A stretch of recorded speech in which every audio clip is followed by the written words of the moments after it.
은혜 받으실 하나님의 말씀은 Petikan 창세기 Alkitab 2장 untuk 20절에서 khutbah adalah daripada 23절 Kejadian 1 ayat 말씀입니다. 20 hingga 23. 하나님이 가라사대 Berfirmanlah Allah, 물들은 hendaklah 생물로 berkeriapan 번성케 makhluk 하라. yang hidup di dalam 땅이 air, 하늘의 dan hendaklah 궁창에는 burung-burung 새가 나르라 berterbangan di 하시고 ruang cakrawala di 하나님이 atas 큰 bumi. 물고기와 Maka 물에서 Allah 번성하여 menciptakan pelbagai binatang 움직이는 laut yang 모든 besar 생물을 dan 그 segala jenis 종류대로 hidupan yang 날개 bergerak, 있는 모든 yang 새를 berkeriapan 그 di dalam 종류대로 air, dan segala 창조하시니 jenis burung yang bersayap, 하나님의 dan Allah 보시기에 melihat 좋았더라. semua itu baik. 하나님이 그들에게 Lantas 복을 Allah 주어 memberkati 가라사대 kesemuanya sambil 생육하고 berfirman, 번성하여 berkembang biaklah 여러 dan 바닷물에 penuhilah air 충만하라. di dalam laut, dan 새들도 hendaklah 땅에 bertambah banyak burung 번성하라 di bumi. 하시니라.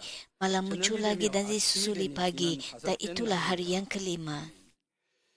샬롬 성가대 찬양과 니시 오키스트라 연주가 있겠습니다. 사랑하는 성도 여러분,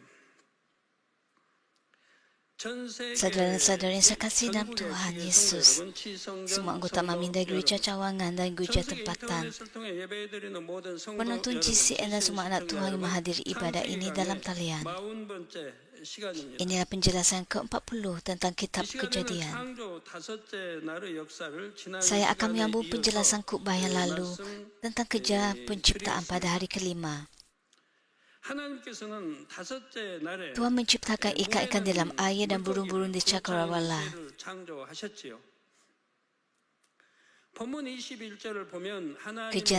Kejadian 1 ayat 21 menyatakan, maka Allah menciptakan pelbagai binatang laut yang besar dan segala jenis hidupan yang bergerak, yang berkeriapan di dalam air, dan segala jenis burung yang bersayap, dan Allah melihat semua itu baik.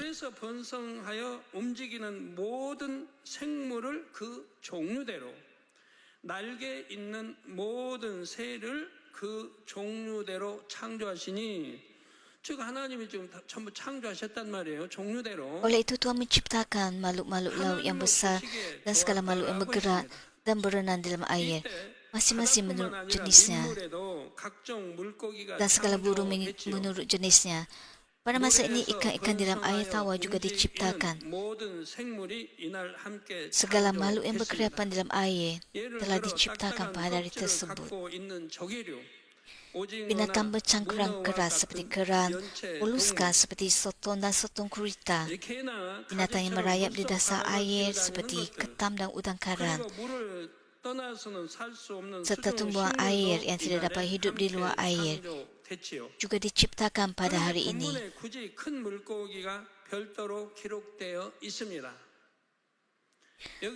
Namun begitu binatang laut yang besar disebutkan secara khusus dalam ayat ini. Apakah maksud binatang laut yang besar ini? Binatang-binatang ini juga disebutkan dalam kitab Ayub. Ia merujuk kepada ikan yang sangat besar seperti paus. Pada ketika ini, paus biru merupakan paus sejati terbesar yang masih wujud di bumi. Paus biru boleh mencapai panjang sehingga 33 meter dan berat 150 tan atau lebih.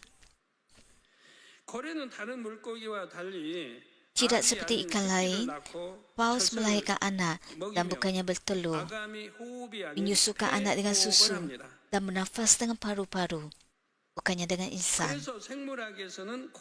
Oleh itu, dari segi biologi, paus tidak diklasifikasikan sebagai ikan, tetapi sebagai mamalia, sama seperti lembu, kuda atau kambing biri-biri. Paus tidak diklasifikasikan sebagai ikan, tetapi sebagai mamalia. Mengapa? Kerana paus tidak bertelur, tetapi melahirkan anak, menyusukan anak dengan susu dan bernafas menggunakan paru-paru. Mamalia dari segi biologi diciptakan pada hari ke-6. Namun begitu Tuhan berfirman bahawa ikan besar, yakni paus, diciptakan pada hari yang sama dengan ikan-ikan lain, iaitu pada hari kelima. Tuhan juga berfirman bahawa kita dapat mengetahui berapa lama paus telah wujud jika kita mengukur tarikh paus diciptakan. Para saintis bersetuju bahawa semua jenis ikan paus yang wujud pada hari ini juga telah wujud sejak 2 juta tahun lalu. Mereka juga mengakui bahawa paus yang kelihatan seperti yang ada hari ini telah wujud sejak zaman dahulu. Dengan melihat paus ini, kita dapat memahami bahawa kehidupan diciptakan, bukan berevolusi. Ahli evolusi mengatakan bahwa ikan yang hidup di dalam air berevolusi menjadi binatang yang hidup di darat dan air, kemudian menjadi binatang yang hidup di darat. Mengenai paus ini, mereka mendakwa bahwa paus ialah binatang yang asalnya hidup di darat, tetapi berevolusi untuk hidup di dalam air. Mereka mendakwa bahwa paus ialah mamalia dan paus melahirkan anak dan bernafas menggunakan paru-paru, serta berpendapat bahwa paus pada dasarnya hidup di darat, tetapi kemudian masuk ke dalam laut kerana tiada makanan di darat. Mereka juga mendakwa bahwa paus berevolusi menjadi ikan besar. 이렇게 진화돼서 이제 바다 이렇게 하여튼 먹을 게 너무 없으니까 많은 먹을 거 어떻게 알았나요? 바다 들어가서 이렇게 오랫동안 Mereka berkeras bahawa beberapa binatang yang kebuluran di darat kembali ke laut di mana terdapat lebih banyak makanan. 어느 동물이 먹이가 많은 물속으로 다시 돌아갔다는 말이지요. Sebagai asas teori mereka, mereka mengemukakan fosil paus yang menunjukkan jejak kaki yang tinggal. 하나의 근거로 제시합니다. 한번 여러분 이렇게 말씀드리면서 상상을 해봐요. Walau bagaimanapun, fikirkanlah, 있을 수 bagaimanakah mungkin 있겠는가? perkara seperti ini berlaku? 그러나 그 화석의 주인공인 동물은 Sebenarnya 원래 binatang dalam 그렇게 fosil 생긴 itu pada 동물입니다. asalnya memang kelihatan seperti itu. 물개와 같은 동물을 한번 보십시오. Lihatlah binatang 앞쪽에 seperti anjing laut. 달같이 생긴 것이 있어서 Terdapat sesuatu yang kelihatan seperti kaki di bahagian hadapan. Jadi binatang itu kelihatan seperti tahap peralihan antara binatang air dan binatang darat, seperti yang dinyatakan oleh ahli evolusi. 진화의 중간 단계에 있는 동물이 아닙니다. 원래 그렇게 창조하셨다 이 말이에요. Namun begitu memeran anjing laut dan singa laut pada asalnya diciptakan seperti itu, bukannya sebagai tahap peralihan evolusi. Binatang-binatang ini memang diciptakan seperti itu.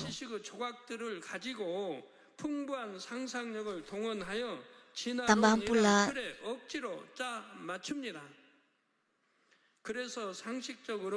teori bahawa binatang darat kembali menjadi binatang air bertentangan dengan aliran evolusi. Ahli evolusi menggunakan imajinasi mereka yang luas untuk memaksa sebagian kecil pengetahuan masuk ke dalam kerangka evolusi. Oleh itu mereka membuat dakwaan yang sukar difahami dan bercanggah secara logik.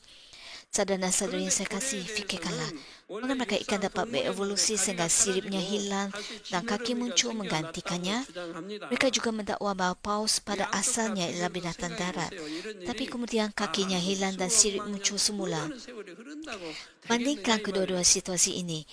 Bagaimanakah mungkin perkara seperti ini berlaku walaupun selepas ratusan juta tahun? Ahli evolusi mendakwa bahawa perkara aneh seperti ini dapat berlaku dalam masa yang sangat panjang.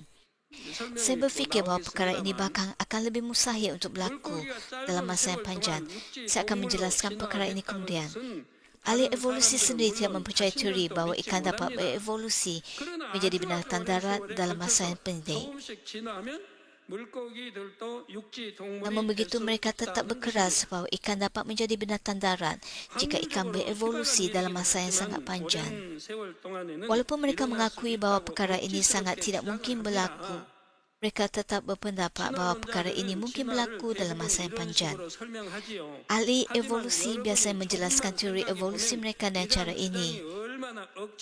Jika anda berfikir sejenak, anda akan melihat betapa tidak masuk akalnya dakwaan ini.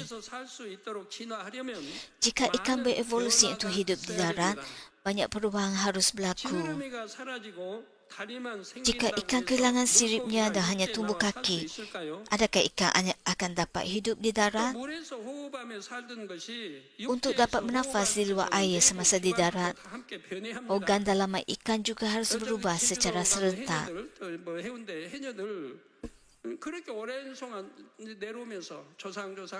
Sebagai contoh, wanita laut yang telah hidup di perkampungan nelayan selama ratusan tahun hingga ribuan tahun tidak dapat hidup di dalam air.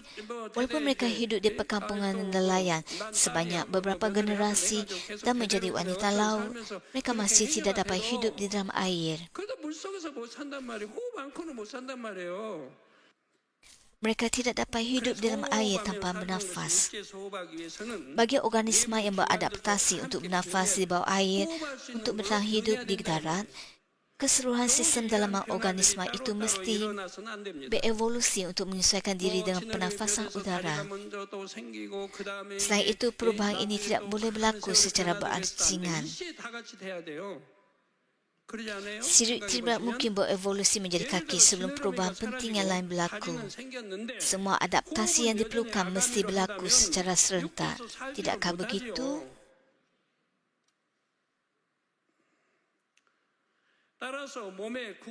Sebagai contoh, jika sirip ikan hilang dan kaki tumbuh, tapi ikan masih bernafas melalui insan, justru itu ikan tidak dapat hidup di darat. Hal ini bermaksud bahawa bentuk keseluruhan struktur badan ikan perlu berubah secara serentak. Walaupun semua perubahan ini berlaku sekaligus, masalah tetap akan timbul. Semasa perubahan ini, semua fungsi mungkin menjadi tidak stabil. Namun begitu ahli evolusi berkeras mengatakan bahawa proses peralihan yang tidak stabil ini berlaku dalam tempoh yang sangat panjang. Jika makhluk laut telah berevolusi menjadi hidup di darat, bagaimana makhluk laut dapat menyesuaikan diri dengan kaedah pernafasan yang sangat berbeza dalam masa yang singkat? Bagaimanakah makhluk laut makan di darat semasa proses evolusi itu? Adakah seseorang menyediakan makanan untuknya?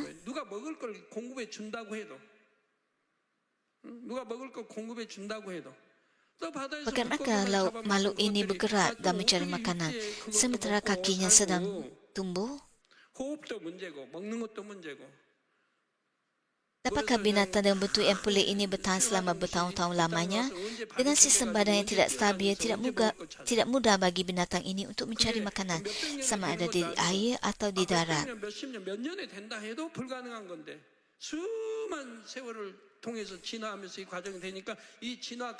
Dalam keadaan yang tidak sempurna ini, yakni tidak terbiasa dengan air maupun darat, adalah sukar bagi binatang ini untuk mencari makanan. 이처럼 이상한 형태의 동물이 셀 수 없을 만큼 오랜 세월 동안 종족을 유지할 수 있을까요? Jika makhluk itu keluar ke darat dan hidup, adakah binatang lain atau manusia akan menunggu sehingga makhluk itu sepenuhnya berevolusi menjadi binatang darat?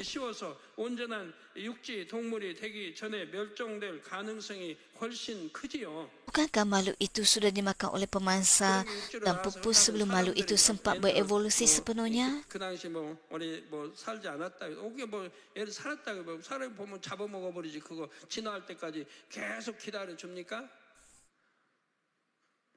Selain itu, bagaimana makhluk itu membiak dengan melahirkan anak hidup seperti mamalia dan bukannya bertelur?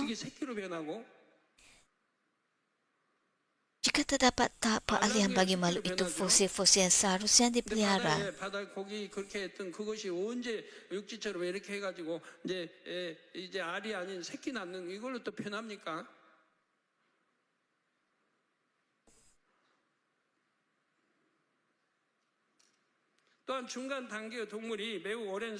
Fosil-fosil yang ditemui kadang-kala dibesar-besarkan, tapi fosil-fosil itu sama sekali tidak benar atau tepat.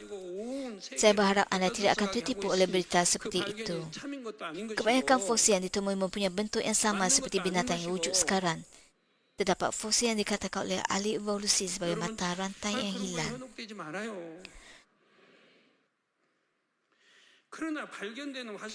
Tapi sebenarnya fosil itu telah terbukti sebagai penipuan atau merupakan binatang yang memang kelihatan seperti itu dari awal. 그것은 거짓이거나 원래 그렇게 생긴 동물의 화석이지요.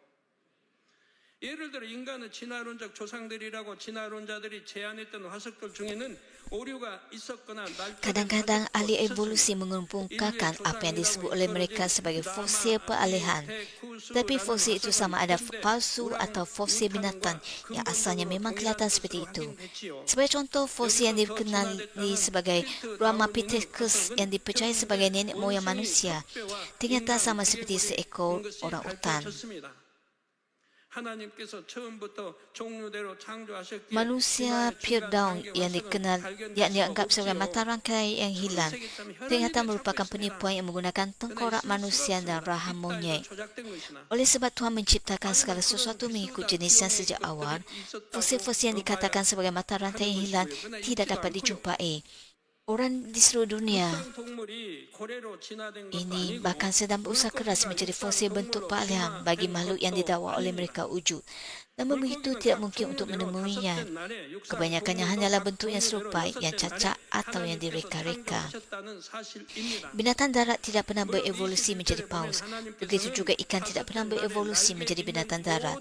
Ikan diciptakan mengikut jenisnya pada hari ke-5 dan binatang darat diciptakan mengikut jenisnya pada hari ke-6 oleh Tuhan.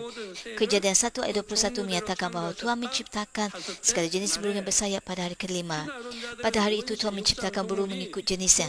Namun begitu, ahli evolusi mendakwa bahawa binatang darat primitif berevolusi menjadi burung. Sekarang bayangkan proses bagaimana binatang darat berevolusi menjadi burung seperti yang didakwa oleh ahli evolusi. Pertama, kaki hadapannya perlu berubah menjadi sayap dan kaki belakangnya berubah menjadi kaki burung. Katakanlah binatang darat berevolusi menjadi burung, maka bilangan jari kakinya akan berubah dan kaki yang besar akan berubah menjadi kaki yang kurus seperti burung.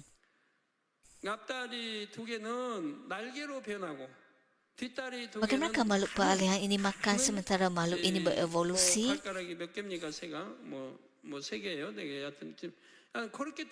Jika tidak sesiapa yang menyediakan makanan, semua makhluk ini akan mati semasa proses evolusi tersebut.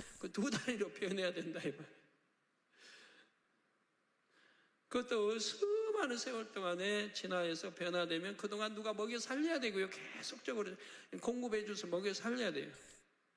암수 또 진화도 죽어버리면 그만이니까. Bagaimanakah makhluk ini dapat wujud dan berevolusi selama ratusan atau jutaan tahun? Dalam tempoh itu, makhluk ini perlu bertahan selama puluhan ribu tahun tanpa jatuh sakit.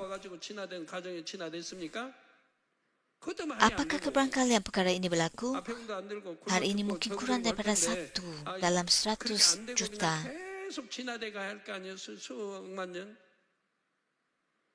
그것도 안 되는 거고 전부가 불가능한 일이에요. 가능성은 1억만 분의 1%도 1도 없어요. Seluruh tubuh dan organ dalaman juga perlu berubah menjadi bentuk yang mampu terbang. Kulit mesti dilitupi dengan bulu. Burung mesti mempunyai bulu. Jika burung tidak mempunyai bulu, burung tidak dapat bertahan. Mengapa? Kerana burung berada di udara yang tinggi dan sejuk. Oleh itu, burung mesti mempunyai bulu untuk melindungi badan agar burung dapat terbang di tempat sejuk tanpa berasa sejuk. Lebih teruk lagi, walaupun seekor binatang mempunyai sayap, sayap itu tidak dapat dengan serta-merta membuatkan binatang itu terbang.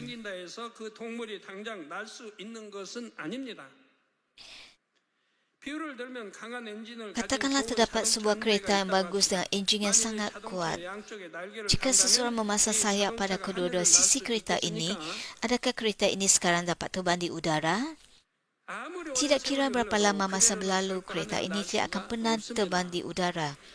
Untuk terbang, struktur dan bentuknya mesti diubah menjadi seperti pesawat atau helikopter. Hal ini tidak bermaksud bahawa kereta dapat terbang dengan hanya menambahkan sayap padanya.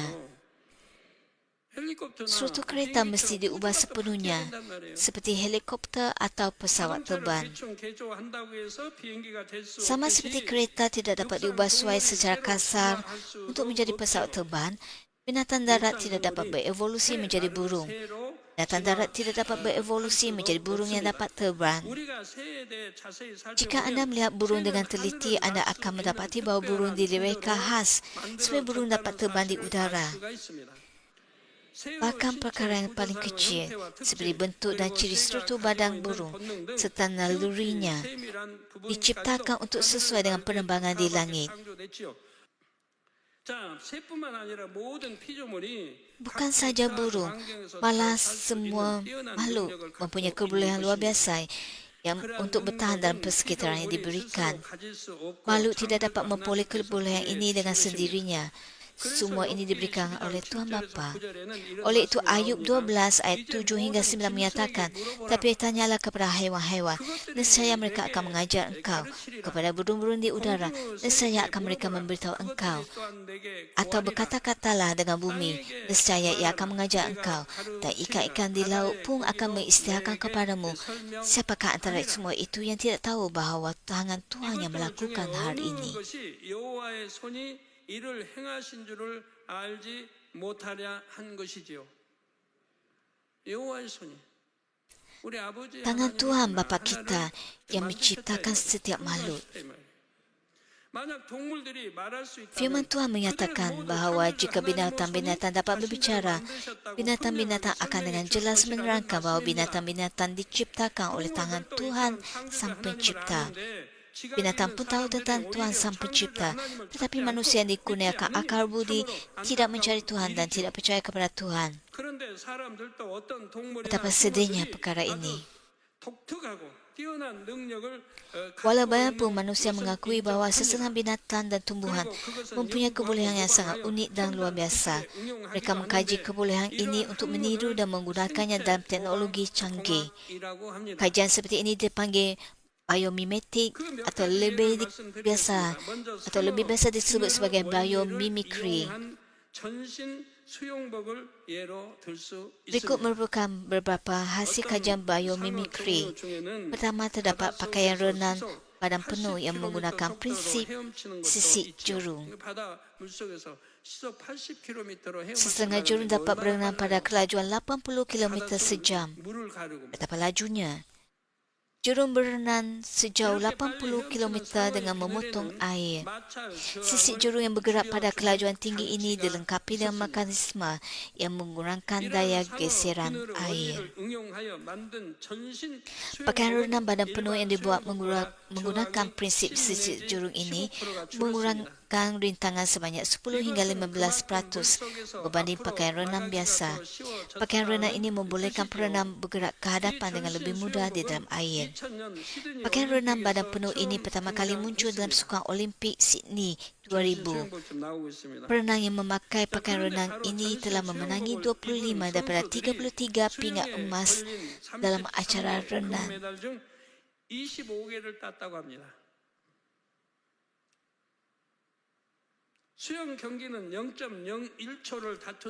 Renang merupakan sukan yang setiap 0.01 saat adalah sangat penting. Dan kehebatan pakaian renang badan penuh yang mengurangkan rintangan sebanyak 10 hingga 15% ini telah terbukti sepenuhnya. Teknologi yang memanfaatkan prinsip sisik jurung ini bukan sahaja digunakan untuk pakaian renang, tapi juga untuk kenderaan seperti kereta, kapal terbang dan teknologi kapal selam bagi meminimumkan rintangan air. Sebagai contoh lain, kupang dan abalong juga mempunyai kemampuan yang luar biasa. Kupang diketahui mempunyai protein pelekat yang sangat kuat. Protein ini membolehkan kupang melekat pada batu di bawah air laut. Protein pelekat ini lebih kuat tetapi lebih fleksibel daripada mana-mana pelekat buatan manusia. Berbanding dengan tendon manusia, protein pelekat 5 kali lebih kuat dan dapat meregang 16 kali lebih panjang.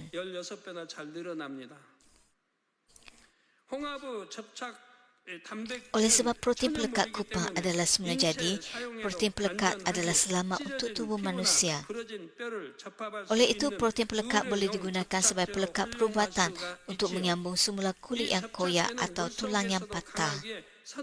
Oleh sebab pelekat ini mengekalkan kekuatannya di dalam air, protein pelekat ini sangat berguna untuk pembinaan kapal atau kapal perang.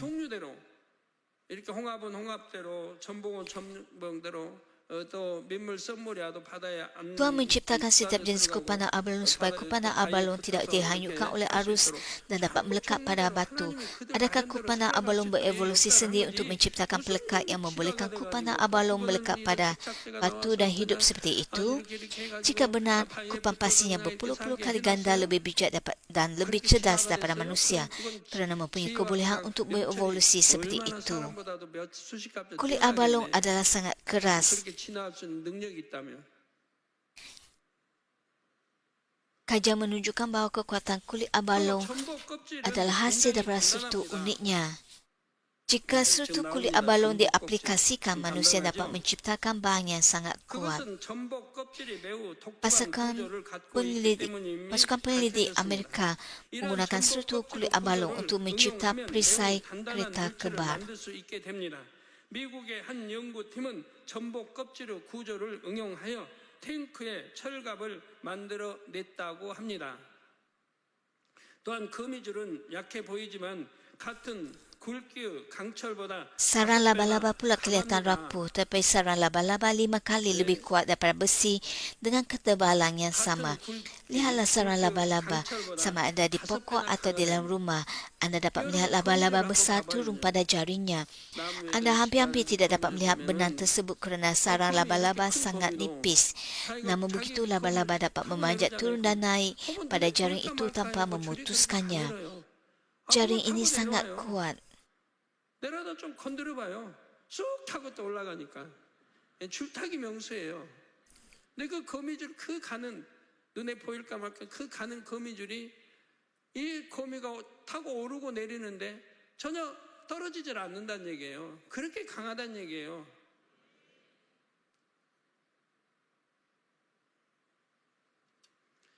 Sarang laba-laba dengan ketebalan 1 mm mampu menahan berat seorang lelaki dewasa. 이 거미줄 두께가 1mm. Selain itu, jaring ini selalu sutera tapi lebih tahan lama daripada nilon dan mempunyai keanjalan yang sangat baik. 실크처럼 부드러우면서도 나일론보다 질기며 신축성도 뛰어나지요. Oleh itu, jika satu mangsa terperangkap di dalamnya, seluruh jaring bergoncang. 전체가 이렇게 흔들리잖아요. Jika ada 잡히면 mangsa yang besar yang terperangkap, sarang laba-laba tidak terkoyak dan tiada lubang yang terhasil. 아니면 그냥 버리고 Selain 이러고 itu, 날아가 뚫고 나갈 텐데 sebab 못 나가죠. sarang laba-laba juga membolehkan udara memelaluinya, tapi tidak membenarkan kelembapan menembusinya. Sarang laba-laba digunakan untuk membuat jaket, kalis peluru, payung terjun dan sebagainya. 성도 여러분, 생체 모방 공학에 있어서 대표적 연구 대상이 있는데 그것은 바로 우리에게 친근한 잠자리입니다. 원래 잠자리는 맨손으로 Saudara-saudara yang saya kasih, salah satu objek utama dalam kajian biomimetik ialah pepatung. Yang pastinya anda biasa lihat adalah sangat sukar untuk menangkap pepatung dengan tangan kosong. Apabila anda cuba menangkap pepatung yang sedang menghinggap pada sesuatu, pepatung akan terbang dengan cepat. Pepatung dapat melayang di udara dan dengan serta-merta terbang pada kelajuan 50 km sejam.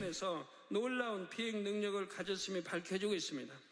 Banyak pasukan pelindung Amerika cuba menerapkan teknik ini pada kapal terbang tempur.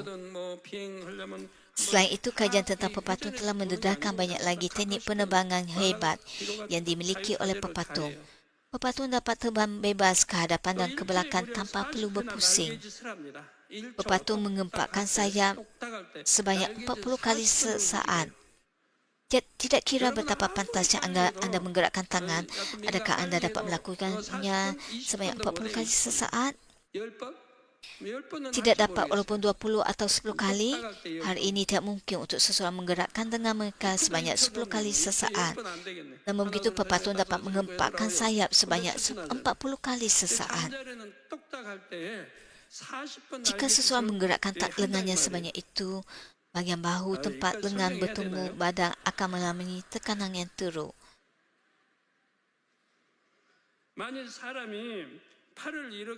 Namun begitu, pepatung tidak menghadapi masalah walaupun pepatung melakukannya berkali-kali kerana adanya protein elastomeric yang dipanggil resilin pada ensir sayap.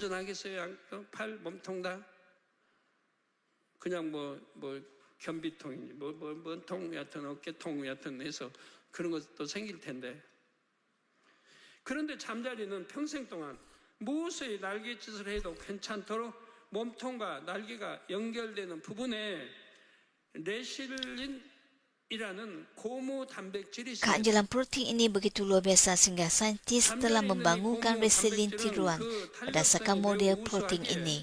과학자들은 이를 모방하여 인공 Selain itu, bahagian-bahagian penting pada tubuh pepatun dilindungi oleh bahan cecair. Oleh itu, walaupun pepatun terbang pada kelajuan maksimum dan mengalami daya sehingga 30 kali ganda berat badannya, organ dalamnya tetap dilindungi. 그래서 잠자리가 최고 속도로 비행하며 자기 몸무게의 Satu 30배나 jenis 되는 pelatan 힘을 terbang 가질 baharu sedang 때도 dikembangkan berdasarkan prinsip 기관들을 ini. 보호할 수가 있지요. Tambahan pula, pepatun dapat menghampiri mangsanya dari kakinya, kemudian menunjukkan kakinya untuk menangkap mangsa tersebut. 진행 중이고요. 또 잠자리는 날고 있는 먹잇감을 Teknik ini mempunyai 아래에서 kadar kejayaan 격분의 sebanyak 마지막 순간 97%. 다리를 뻗어 낚아챌 수 Pepatun 있으며 perlu menangkap 이렇게 puluhan 먹이를 nyamuk pada 잡는 setiap hari. 확률은 Walaupun pepatun 97% kelihatan 이지요. kecil dan panjang, pepatun mempunyai kadar kejayaan 97% untuk menangkap ramai-ramai nyamuk. Hal ini bermaksud bahawa daripada 100 kali percubaan, pepatun hanya gagal 3 kali dan berjaya 97 kali. 97%. 그러니까 100마리면 3마리 정도 놓치고 97마리는 낚아챈단 말이에요. 미국에서는 잠자리가 Pasukan 먹이를 잡을 때 peneliti Amerika 사용하는 sedang 이 mengkaji 신경 sistem 체계를 saraf 연구해 pepatung yang digunakan untuk menangkap makanan dan membangunkan sistem panduan pesawat baharu. 잠자리는 눈도 참으로 신기하게 Mata pepatun juga 생겼습니다. sangat menarik. Pepatun mempunyai sepasang mata mazmuk yang masing-masing terdiri daripada kira-kira 28,000 ommatidia. 이게 약 2만 Mata mazmuk ialah mata combung yang terdiri daripada banyak unit peka cahaya yang berasingan. 낱개의 눈이 Apa yang mengejutkan adalah bahawa setiap mata kecil ini berbentuk heksagon. 겹눈이란 조금씩 다른 방향을 향하는 수많은 Dapatkah anda melihat setiap mata kecil itu? 눈입니다. 그런데 신기하게도 이 Apa yang anda lihat sekarang ialah mata mazmuk dan setiap satu daripada 28,000 ommatidia tersebut berbentuk heksagon yang sempurna. 이게 지금 보이는 이제 전체는 겹눈이 되겠고 그 낱눈이 전부 저 많은 하나하나가 28,000개의 낱눈이 Betapa menakjubkan. 하나하나 정육각형의 형태라는 거예요. 좀 Mata pepatun berbentuk 정육각형 맞죠? heksagon dan air juga mempunyai struktur heksagon. 눈도 Betapa menakjubkan. 눈도 정육각형, 물도 Semuanya 정육각형. diciptakan seperti 얼마나 ini. 신기해요. 이 전체가 그렇게 돼 있다 이 말이에요. 이게 진화해서 이렇게 돼요? 생각해봐요. 이 잠자리 Adakah 하나만 pepatun 해도 berevolusi untuk menjadi seperti 이런 ini? 낱눈이 Fikirkanlah, 28,000 개가 pepatun ini 낱눈이 saja 모여 mempunyai 겹눈 28,000 mata 형상이 kecil yang bergabung 이 membentuk mata 낱눈 mazmuk 28,000 dan 개 setiap 중 satu 하나가 daripada 28,000 mata 정육각형이라는 kecil itu 거예요. berbentuk heksagon. 어떻게 이렇게 진화가 될 수 있는 겁니까? Bagaimanakah hal ini dapat berlaku melalui 하나님이 evolusi? 이 잠자리는 이게 필요하기 때문에 이렇게 눈도 만들어 Tuhan 주신 Sang Pencipta 거지요. menciptakan mata seperti ini kerana pepatun memerlukannya. 첫째 하늘인 이 유구 공간에서는 Saya juga pernah memberitahu 숫자 bahawa 육이 angka 6 완전한 bermaksud 상태를 keadaan 의미한다 lengkap di langit 여러분, pertama, iaitu 완전 ruang 수학은 fizikal. 생각은 이건 영적인 수예요. 영적인 성경에 나오는 영적인 수예요. 이 Saudara dan saudara yang saya kasih, jika kita berfikir tentang angka sempurna ialah 7, tapi angka 7 merupakan angka rohani dalam Alkitab. Di dalam dunia fizikal di langit pertama keadaan sempurna ialah 6. Saya juga pernah menjelaskan bahawa heksagon merupakan bentuk paling stabil dan paling seimbang dalam poligon. Selain pepatun, terdapat serangga lain yang mempunyai mata mazmuk yang terdiri daripada ommatidia berbentuk heksagon. Lebah madu, rama-rama dan semut juga mempunyai ratusan atau ribuan ommatidia berbentuk heksagon. Namun begitu, pepatun mempunyai bilangan ommatidia paling banyak dalam kalangan serangga. Oleh itu, tanpa memusingkan kepalanya, pepatun dapat melihat ke hadapan, belakang, kiri dan kanan pada masa yang sama. Hal ini bermaksud bahawa pepatun dapat melihat ke atas, bawah, hadapan dan belakang tanpa perlu memusingkan kepala. Struktur mata pepatun membolehkan hal ini berlaku. Itulah sebabnya sukar untuk kita menangkap pepatun. Pepatun dapat mengesang objek bergerak pada jarak 20 meter dan objek tetap pada jarak 37 meter. 조그만 그런 것 같아도 저쪽에서 우리 저기 어떤 저 가에서 저쪽 가에 있는 것까지도 볼 수 있단 말이에요. 과학자들이 잠자리 눈의 원리를 Saintis telah mengkaji mata pepatung dan menciptakan lensa kamera optik yang mempunyai pandangan 360 darjah. Kita banyak mendapat manfaat daripada pepatung dalam komuniti saintifik. Mereka mengatakan bahawa teknologi ini dihasilkan dengan mengkaji pepatung. Jika diaplikasikan secara komersial, endoskop yang dapat mengesan perubahan kecil dalam tubuh manusia serta kamera yang dapat merakam gerakan kecil dalam sudut pandangan 360 darjah dapat dihasilkan. Saya ingin berkongsi satu lagi kehebatan pepatung. Berita BBC melaporkan pada 14 Julai 2009 bahawa pepatung menjadi juara dalam maraton serangga. Hal ini bermaksud bahawa pepatung ialah serangga yang dapat terbang pada jarak paling jauh. Sebelum itu, juara maraton dunia serangga ialah kupu-kupu raja yang terbang sejauh 7,000 km perjalanan pergi balik dari Meksiko ke Kanada. Namun begitu, seorang ahli biologi di Maldives mendapati selepas penyelidikan selama 10 tahun bahawa pepatung dapat terbang lebih jauh. Dia mendapati bahawa pepatung melakukan perjalanan sejauh 14,000 hingga 18,000 km dari India ke Afrika pada setiap tahun. Seperti seperti kupu-kupu raja, perjalanan ini memerlukan 4 generasi pepatung untuk melengkapkan perjalanan pergi balik. Kerja lanjut akan terus dilakukan pada masa depan.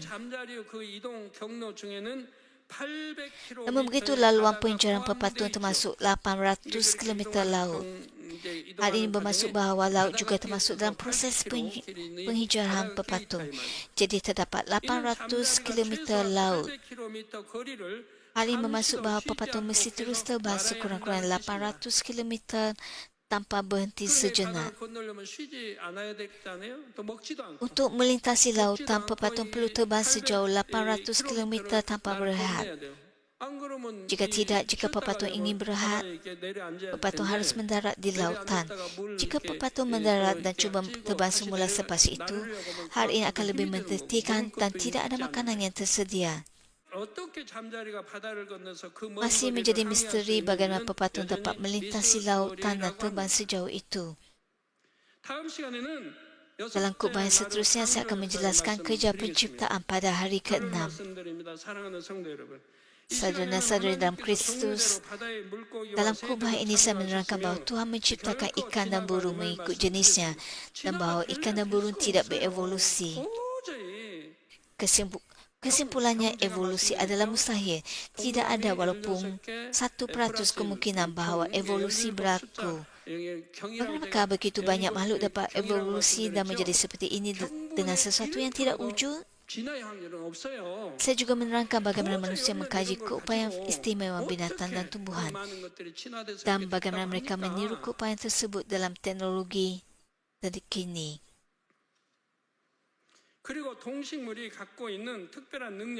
Orang yang memiliki hati yang baik akan mengakui dan percaya bahawa Tuhan Sang Pencipta benar-benar wujud hanya dengan melihat keupayaan istimewa dimiliki oleh binatang dan tumbuhan.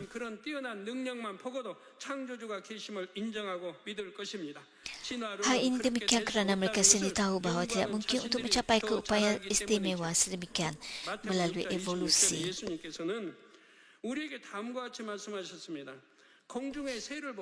Yesus berkata dalam Matius 6:26, "Lihatlah burung di udara yang tidak menyemai atau menuai atau menyimpan hasil di jerapan, namun Bapamu yang di syurga memberinya makan. Bukankah kamu lebih benar daripada burung?"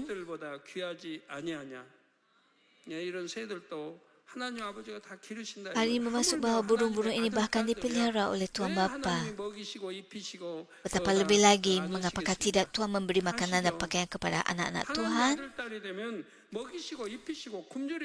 Dia melakukan segalanya. Jika anda menjadi anak laki atau anak perempuan Tuhan, Dia akan memberi anda makan, memberi anda pakaian dan menjaga anda agar anda tidak lapar atau sakit. Oleh itu Alkitab menyatakan, Bapamu yang di syurga memberinya makan. Bukankah kamu lebih benar daripada burung?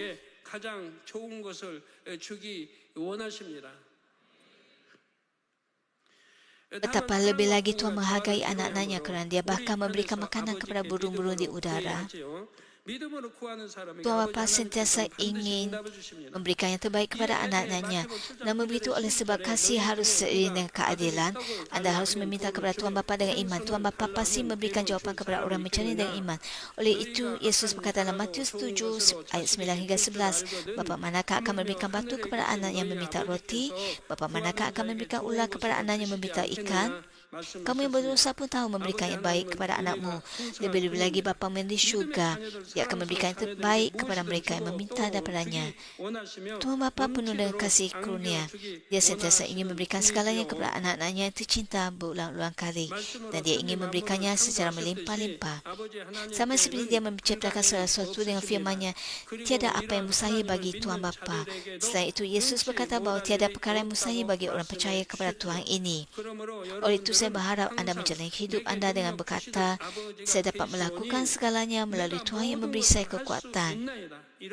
Anda tidak seharusnya berasa putus asa atau meragui janji Tuhan di hadapan realiti yang kelihatan negatif. Semoga iman anda semakin kuat pada setiap hari dan memberikan kemuliaan kepada Tuhan dengan menghasilkan buah Roh Kudus pada sepanjang masa. Dalam nama Tuhan Yesus Kristus, saya berdoa.